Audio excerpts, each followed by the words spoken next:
Thomas Hunt Morgan को 1933 में मिला था नोबेल प्राइज। मेंडल बेचारे को नहीं मिल पाया था। मैं आपको कल रीजन बता चुका हूं कि मेंडल को क्यों नहीं मिला था। एनी हाउ, अब क्या हुआ, आपको पहले मैं वापस कुछ थ्योरीज दिखाता हूं, तब आपको क्लैरिटी और अच्छी आ जाएगी। थोड़ा मॉर्गन के बारे आप समझते हैं।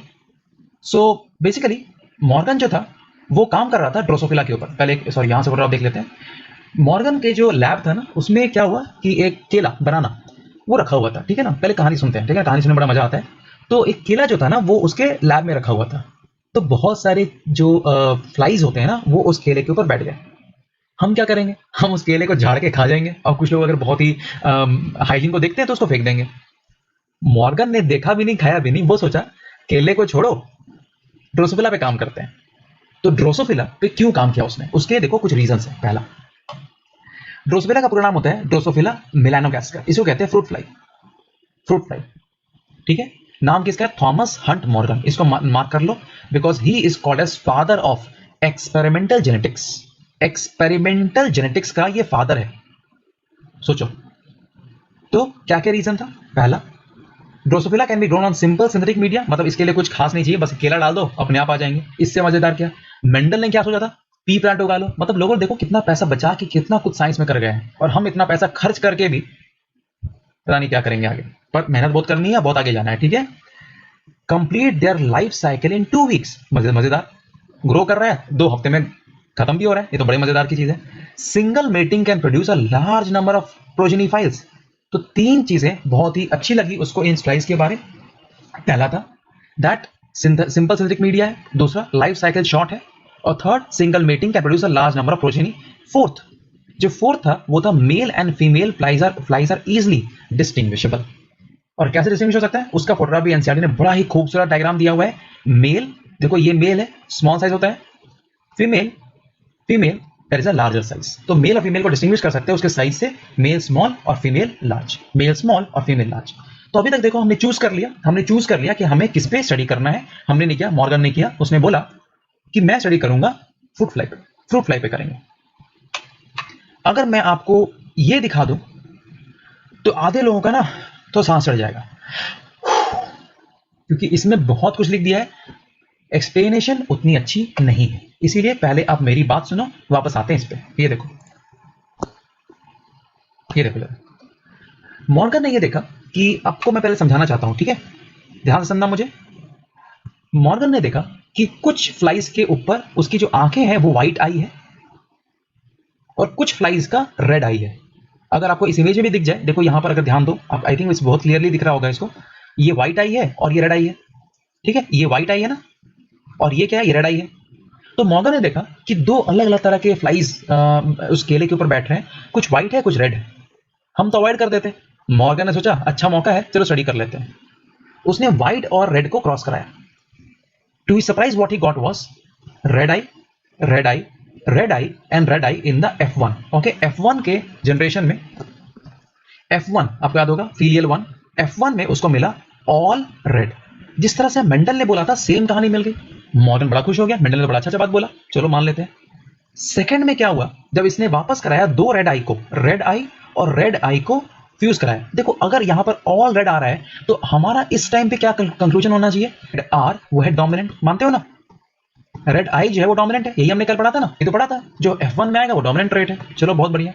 अब देखो रेड को, जब 2 रेड को उसने क्रॉस कराया तो देखो क्या नीचे क्या हुआ, रेड रेड रेड, और ये क्या, ये व्हाइट।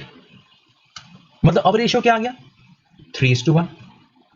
और मेंडल ने देखा है तो बड़ा खुश, बड़ा खुश। जो मेंडल ने बोला था मैंने प्रूफ कर दिया। पर नोबेल प्राइज इसके लिए नहीं मिलता है, वो तो मेंडल प्राइज, मॉर्गन को नोबेल प्राइज क्यों मिला, देखो वो क्यों मिला। अगर ये कॉन्सेप्ट क्लियर हो जाए तो अगेन जेनेटिक्स पढ़ने का मजा आ जाएगा।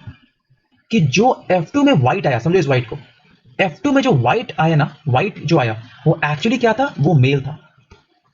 याद देखो, F2 में जो व्हाइट था ना वो था मेल।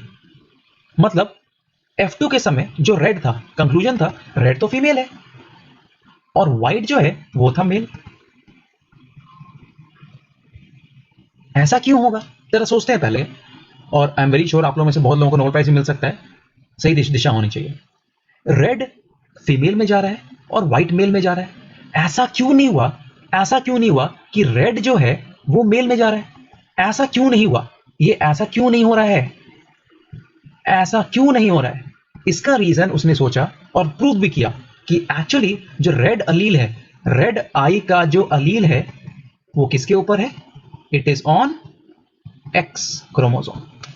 रेड आई के ऊपर जो अलील है वो है एक्स क्रोमोसोम। तो एक्स क्रोमोसोम को खोजने वाले भाई साहब का नाम भी मॉर्गन ही था। मॉर्गन ने तो देखा कि जो रेड आई अलील है वो है एक्स क्रोमोसोम के ऊपर, और एक्स क्रोमोसोम किसके ऊपर होता है? आपको पता होगा, एक्स होता है फीमेल के ऊपर और ना कि मेल के ऊपर। फीमेल को ऐसे लिखते हैं, ठीक है, फीमेल को ऐसे लिखते हैं, ठीक है। अब थोड़ा सा आगे बढ़ते हैं। तो ये किया था मेंडल ने एक्सपेरिमेंट, मेंडल ने किया था ऐसा वाला एक्सपेरिमेंट। इस एक्सपेरिमेंट में देखो क्या किया, पहले आपको समझा देता हूं। यहां पर उसने ये माना कि जब हम एक्स लिखेंगे और उसके ऊपर डब्ल्यू लिखेंगे, और हम क्या कर सकते हैं, एक्स के ऊपर लिख सकते हैं डब्ल्यू प्लस। तो जब हम लिखेंगे डब्ल्यू प्लस का मतलब ये है डोमिनेंट, और जब हम सिर्फ लिखेंगे डब्ल्यू तो ये होगा रेसेसिव, ये होगा रेसेसिव, ठीक है। अब उसने अपने पुराने वाले पुराना जो उसने एक्सपेरिमेंट किया था उसको उसने प्रूव किया। कैसे? देखो, याद है ऊपर जरा ध्यान दो, क्या किया था उसने? दो व्हाइट लिया, एक व्हाइट एक रेड लिया था, उसको क्रॉस कराया था, एक व्हाइट एक रेड। अब ध्यान रखना, वो ये प्रूव कर चुका है, मेंडल ये प्रूव कर चुका है कि रेड आई किसके ऊपर है? एक्स के ऊपर है। और ये भी उसने देख लिया कि रेड क्या है? रेड है डोमिनेंट रेड, रेड है डोमिनेंट रेड। तो दो चीजें प्रूव कर चुका है वो, ध्यान रखना, रेड डोमिनेंट है और रेड डोमिनेंट है। और क्या ये किस क्रोमोसोम के ऊपर होता है? एक्स क्रोमोसोम के ऊपर होता है। देखो यहां इसने क्या किया, अब उसने जब पहली बार व्हाइट लिया, ठीक है, तो मान लो this is basically one of the generation, और ये मान लो व्हाइट है, ठीक है, ये मान लो रेड है और ये मान लो व्हाइट है, ठीक है। तो ये रेड फीमेल है ऑब्वियसली और ये व्हाइट मेल है, मानते हो? ठीक है। तो अब क्या होगा, देखो अब इस वाले डायग्राम को नहीं देखते हैं, पहले हम खुद से समझते हैं कि हमने समझा है कि नहीं, ठीक है। पहले हम खुद से इसको ट्राई करते हैं। तो अपनी कॉपी निकालो और उसमें जरा ट्राई करना शुरू करो, ठीक है। हम क्या लेंगे, हम लेंगे एक्स डब्ल्यू प्लस, दूसरी तरफ लेंगे एक्स डब्ल्यू और वाई। तो इसका मतलब क्या है? एक्स डब्ल्यू प्लस, इसका मतलब क्या हुआ? ये कौन है? ये है रेड और ये क्या है? फीमेल। ये क्या है? व्हाइट और ये है मेल। अब देखो क्या होगा, एक्स डब्ल्यू प्लस अलग कर लिया ना हमने, पहले दोनों अलील को हमने अलग किया। अब क्या करोगे? क्रॉस करोगे। और मैंने वो कल बड़ा क्लियर किया था कि अलील पहले सेपरेट कर लो, पहले अलील सेपरेट कर लो, उसके बाद इसको क्रॉस कराओ हमेशा पुनेट स्क्वायर की तरह, एक्स डब्ल्यू प्लस, इस तरफ लिखो एक्स डब्ल्यू और वाई, इसमें पुनेट स्क्वायर लगा दो, यहाँ पुनेट स्क्वायर लगा दो। देखो क्या आ रहा है, X W plus X W, X W plus X W, X W plus Y, X W plus और वाई, एक्स डब्ल्यू प्लस और वाई। अब इस केस में पहले ये बताओ कि इनमें से देखो सबके पास क्या है? डब्ल्यू प्लस आया है, देखते हो। और हमने क्या बोला था कि डब्ल्यू प्लस सारे क्या है? रेड है। तो ये सारे के सारे क्या कह सकते हो? ये सारे के सारे क्या है?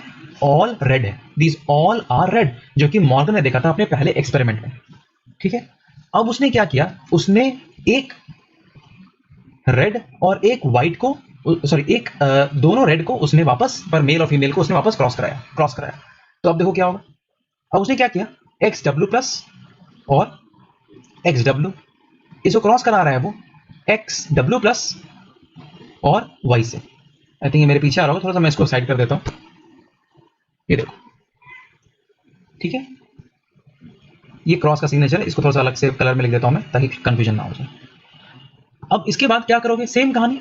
चलो अलील पहले सेपरेट करते हैं, x W plus X W, और इस तरफ मैं लिख देता हूं इस वाले का अलील एक्स डब्ल्यू प्लस और वाई, ठीक है। मतलब ये लोग कहां से हैं, अगर आपको ध्यान, अगर कुछ कंफ्यूजन हो रहा है तो आप ये देख लो प्लीज, कहां से लाए हम।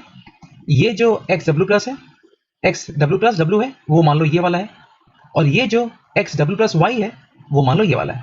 इन दोनों को हम क्रॉस करा रहे हैं, याद रखना दोनों क्या है? रेड आई। अब देखो क्या होगा, थोड़ा सा इसको बड़ा कर लेता हूं मैं, देखो क्या होगा, आराम से करो, ठीक है, हड़ाना नहीं है। X W plus X W plus X W plus X W plus Y X W Y. इसका मतलब क्या हुआ? अगर मैं आपसे पूछूं कि इसमें से रेड कौन कौन है, तो आप बोलोगे सर जहां जहां डब्ल्यू प्लस देख रहे हैं ना, बिकॉज डब्ल्यू प्लस आपने बोला डोमिनेंट है, तो ये सारे रेड है, रेड है, और ये जो है ये क्या है, ये व्हाइट है। बट अगर ध्यान से देखा जाए तो जब भी व्हाइट जा रहा है, समझो जहां पर भी मेल है, मेल को कभी भी देखा जाए यहां पर, तो ये जो व्हाइट है देख रहे हो, ये जो व्हाइट है ये कौन है, ये मेल है। तो व्हाइट जो है वो हमेशा हो रहा है मेल। व्हाइट फीमेल क्यों नहीं हो रहा? व्हाइट जो है वो फीमेल क्यों नहीं हो रहा है? एक्चुअली जैसे ही फीमेल के पास डब्ल्यू प्लस आ रहा है तो फीमेल हो जा रही है रेड, फीमेल हो जा रही है रेड। मतलब एक तरह से देखा जाए तो जो व्हाइट आई है व्हाइट आई है वो हमेशा जा रहा है मेल के पास, व्हाइट आई जा रहा है हमेशा मेल के पास। इससे उसने ये डिड्यूस किया कि कुछ ऐसा है, कुछ ऐसा जरूर है जो कि फीमेल के पास आ जाता है पर मेल के पास नहीं आता। ठीक है, यहां से प्रूव हुआ there is something called as Y chromosome, और वाई क्रोमोसोम के ऊपर कोई जीन या फिर अलील नहीं होता। ठीक है, in other words X has that allele which is going only to the female, and unless it doesn't go to the male में वो कैरेक्टरिस्टिक नहीं आएगा, ठीक है। सो इसीलिए Mendel had basically proven here, Mendel ने यहां पर प्रूव कर चुका था कि there is a gene called as X, इसको उसने बोला X linked inheritance,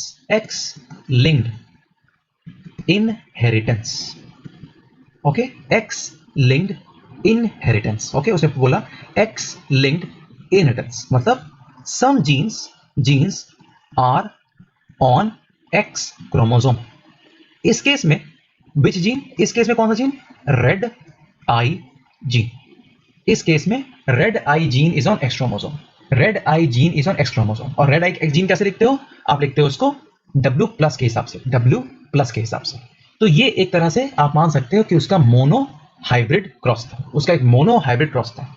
इस तरह से उसने डाई हाइब्रिड क्रॉस भी किया था, जो हम पढ़ेंगे अभी वापस एनसीईआरटी में। ठीक है, अब देखो उस पेज को, यहां पर देखो। So Morgan carried out several dihybrid crosses in drosophila to study genes that were sex linked. इसके बारे एनसीईआरटी कुछ ने डायग्राम दिया नहीं है, इसलिए मुझे लगा कि आपको समझाना बहुत जरूरी है।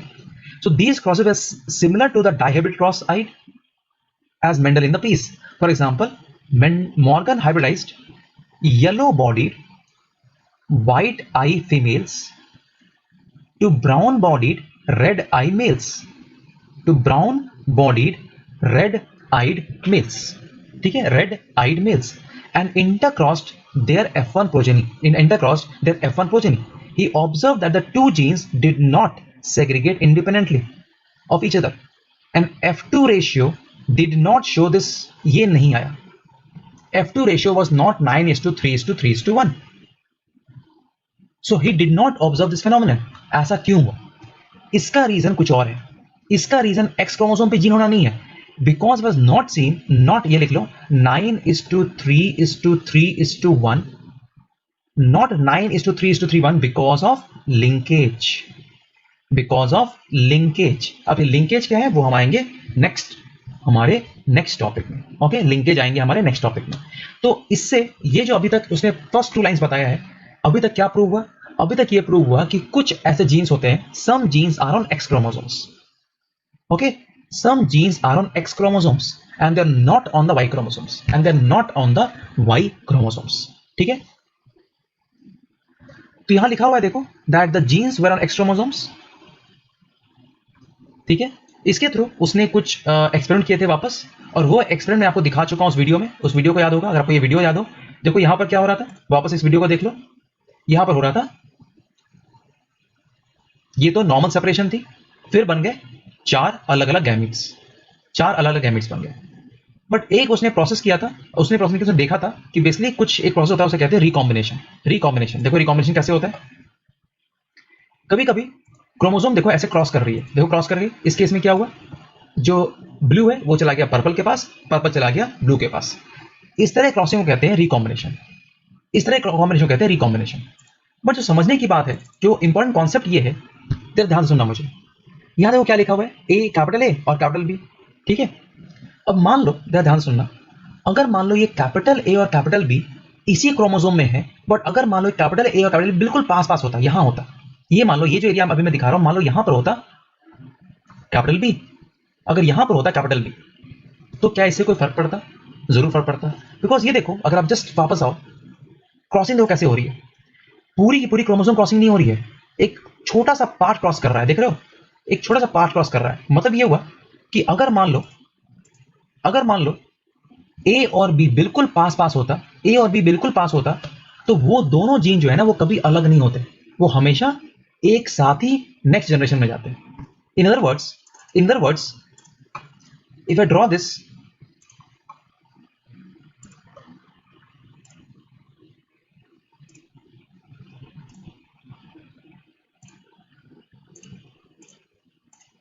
देखो, सो अगर मान लो एक सिंपल क्रोमोसोम बनाते हैं और मियोसिस कराते हैं उसका, ठीक है।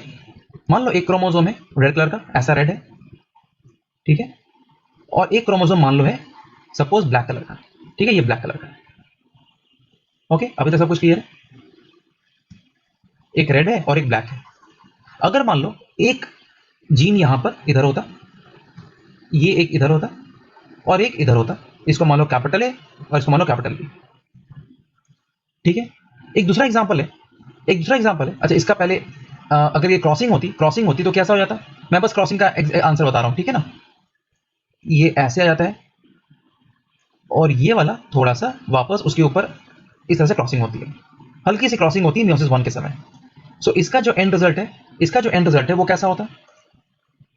ये ब्लैक और आधा ब्लैक इधर, और ये रेड और इसका रेड यहां पर। अब अगर मान लो मैं वापस उस जीन की बात करूं तो देखो ये था ए और बी कहां गया? बी तो यहां आ गया।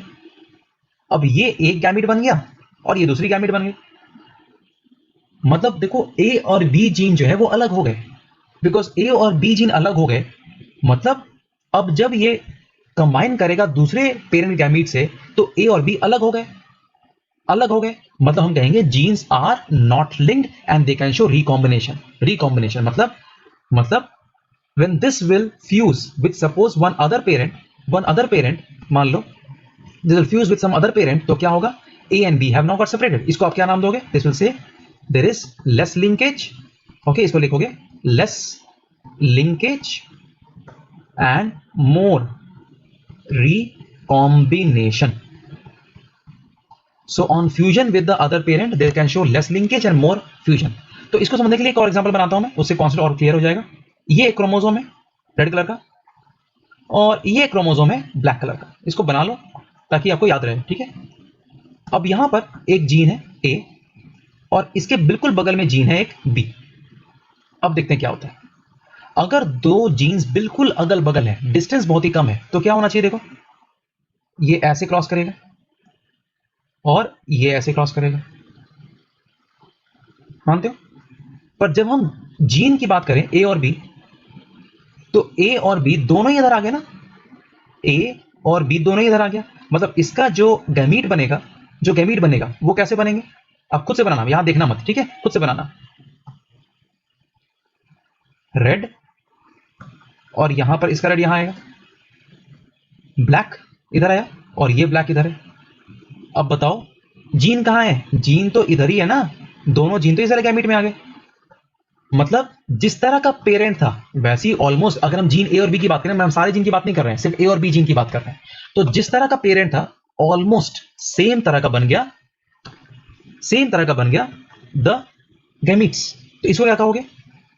मोर लिंकेज, दोनों लिंक्ड हैं, less recombination, more linkage and less recombination, ठीक है, मोर लिंकेज एंड लेस रिकॉम्बिनेशन। तो ये जो डिस्टेंस है ना, डिस्टेंस हम ये कह सकते हैं कि जो डिस्टेंस है इज डायरेक्टली प्रोपोर्शनल टू, सोचना अगर दो जीन में डिस्टेंस ज्यादा है तो क्या ज्यादा होगा? रिकॉम्बिनेशन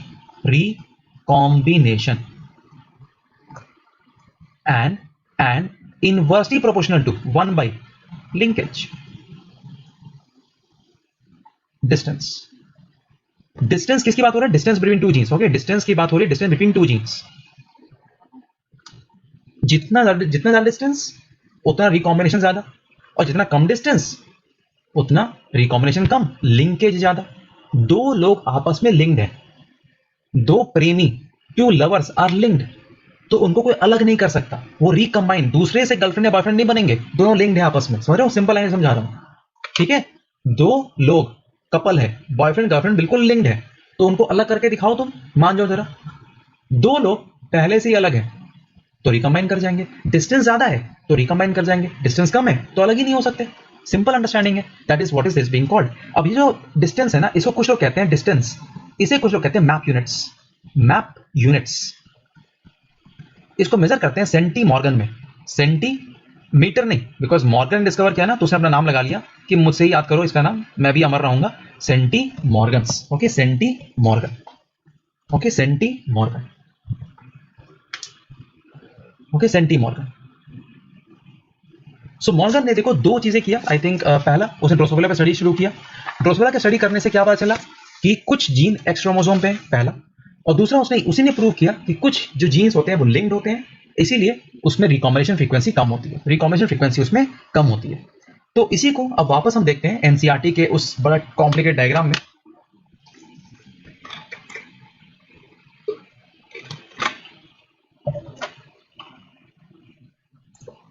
यहां देखो, ये मैं आपको पढ़ा चुका हूं, आई थिंक इसको तुरंत पढ़ लेते हैं एक बार। मॉर्गन ने बोला कि फिजिकल एसोसिएशन और linkage of two genes and coined the term linkage. तो ये क्वेश्चन आता है, linkage was coined by, answer होता है Morgan. To describe the physical association of the genes on a chromosome and the term recombination to describe the generation of non parental gene combinations. Non parental gene combinations क्यों? Because अगर gene अलग हो जाएंगे, तो parent की तरह तो नहीं दिखेगा ना। सर ये समझ में नहीं आया, चलो देखते हो वापस। देखो, ए और बी ये दोनों जीन है एक पेरेंट का, ये है मान लो अमिताभ बच्चन का एक क्रोमोसोम। ए और बी अगर दोनों एक साथ आते, देखो अगर मान लो ये दोनों एक साथ आएंगे तभी तो बनेगा ना अभिषेक बच्चन अमिताभ बच्चन की तरह। बट अगर ए और बी अलग अलग होते या अलग अलग हैं तब दोनों अलग हो जाएंगे, तो क्या पता अभिषेक बच्चन को सिर्फ ए मिलेगा या फिर सिर्फ बी मिलेगा। इसीलिए अभिषेक बच्चन थोड़ा बहुत दिखता है अमिताभ बच्चन में, बिकॉज कुछ जीन्स आ गए, और कुछ अलग भी दिखता है बिकॉज कुछ जीन्स नहीं आए। तो अब हमने प्रूव कर दिया, मेरा फर्स्ट डायग्राम याद है, why do the progenies why do they look like the parents but sometimes they don't. Why do they look, linkage है कुछ जीन्स में, व्हाई दे डोंट, बिकॉज कुछ जीन्स लिंक्ड नहीं है तो वो अलग हो जाते हैं। ठीक है, तो वापस चलते हैं अपने किताब में। देखो कॉन्सेप्ट बहुत इंपॉर्टेंट है, because question same to same नहीं आता, बट अगर कॉन्सेप्ट क्लियर है तो सारे एमसीक्यूज आराम से बनते हैं। ठीक है, तो Morgan's and his group also found that even when the genes were grouped on the same chromosome, some genes were tightly linked and show very low recombination. ये तो समझ आई क्या? Linkage is inversely proportional to recombination, इसको आप आराम से समझ सकते हो। ठीक है, while other which is loosely linked shows higher recombination। अब आपको लग रहा होगा सर सेम चीज बार बार लिख रहा है, बिकॉज मैं आपको समझा चुका हूं इसीलिए इजी लग रहा है। ठीक है, सो कुछ उसने एक, आई थिंक ये याद करना जरूरी नहीं है कि व्हाइट एंड येलो उसने बोला, मतलब व्हाइट क्या, व्हाइट आईज और येलो उसकी body, very tightly linked and shows only 1.3% recombination. ठीक है, व्हाइट जो है आई कलर है, व्हाइट जो है वो आई कलर है और येलो जो है वो विंग्स है। तो उसने ये देखा था कि ये जो व्हाइट और येलो जो होते हैं ना, दो जीन्स, जो दोनों कॉन्ट्रास्टिंग ट्रेट्स हैं, ये दोनों लिंक्ड है। बिकॉज ये लिंक्ड है तो इसको अलग नहीं कर सकता, इसको अलग नहीं कर सकता। मतलब यहां पर आप लॉ ऑफ इंडिपेंडेंट असॉर्टमेंट नहीं लगा सकते। ठीक है ना, यहां पर आप लॉ ऑफ इंडिपेंडेंट असॉर्टमेंट नहीं लगा सकते। ठीक है, इसीलिए देखो यहां पर रिकॉम्बिनेशन बहुत ही कम था, जबकि व्हाइट और मिनिएचर विंग, ठीक है, they show 37.2 recombination. Why? Because वो लिंक नहीं रहे होंगे, अलग अलग रहे होंगे। तो दीज टू आर लिंक्ड, ये दोनों लिंक्ड है। अब इसके स्टूडेंट का नाम था एल्फ्रेड स्टुटेवेंट। एल्फ्रेड के नाम से बहुत क्वेश्चंस आप देखोगे एमसीक्यू में आया हुआ है। एल्फ्रेड ने बोला कि इसको हम कह सकते हैं डिस्टेंस बिटवीन जीन्स, जो कि आपको बताया जीन, इसको मैप कहते हैं बहुत लोग, सेंटी मॉर्गन्स में आप इसको मेजर कर सकते हो। ठीक है, मतलब जितना ज़्यादा डिस्टेंस होगा, आपको समझ में आ गया, जितना डिस्टेंस होगा उतनी ज़्यादा रिकॉम्बिनेशन होगी। इसी को यहाँ पर दिया हुआ है और उसको ह्यूमन जीनोम सीक्वेंसिंग से बाद में इसको प्रूव कर दिया गया था। ह्यूमन जीनोम सीक्वेंसिंग से आपको मैं समझा चुका हूँ in the my previous class, ठीक है। तो देखो इस डायग्राम का कुछ खास इंपॉर्टेंस रहा नहीं, बिकॉज आप समझ चुके हो, बट आई थिंक बिकॉज हमने समझा है, तो देख लो इसको।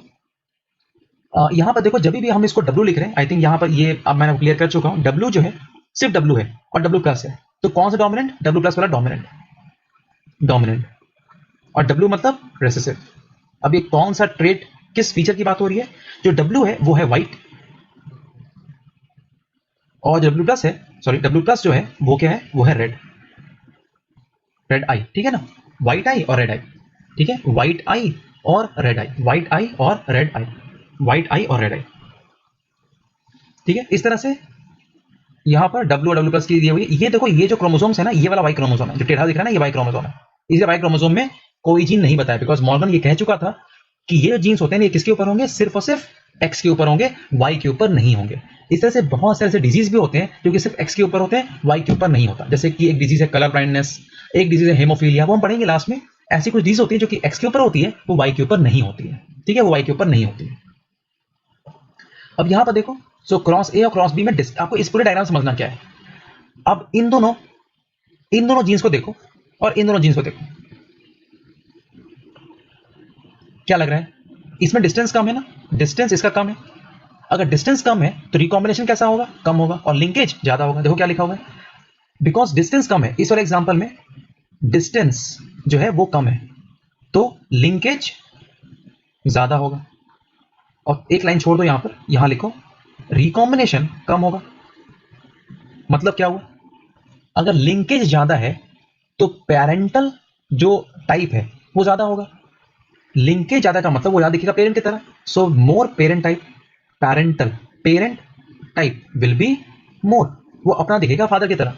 बट अगर रिकॉम्बिनेशन कम है तो अगेन वो सेम चीज होगी, पेरेंट की तरफ ज्यादा दिखेगा। It looking more like a parent type. देखो क्या लिखा हुआ है, पेरेंट टाइप इज 98.7%, बहुत हाई है। बट इन दोनों में देखो यहाँ पर क्या हो रहा है, डिस्टेंस ज्यादा है। ओके, यहाँ पर लिखो डिस्टेंस इज मोर। डिस्टेंस किसके बीच में? अलील्स या फिर जीन्स के बीच में। अगर डिस्टेंस ज्यादा है तो क्या होगा बताओ? रिकॉम्बिनेशन ज्यादा होगा। अगर रिकॉम्बिनेशन ज्यादा होगा तो इसका मतलब क्या होगा? पेरेंट टाइप क्या होगा? पेरेंट टाइप वो दिखेगा? नहीं दिखेगा, पेरेंट टाइप कम होगा। देखो क्या लिखा हुआ है, पेरेंट टाइप यहां कितना था? 98% था, यहां कम हो गया ना, 62% हो गया। और रिकॉम्बिनेशन टाइप देखो कितना बढ़ गया, यहां था सिर्फ 1.3% और यहां देखो कितना हाई है, 37.2%, 37.2% है।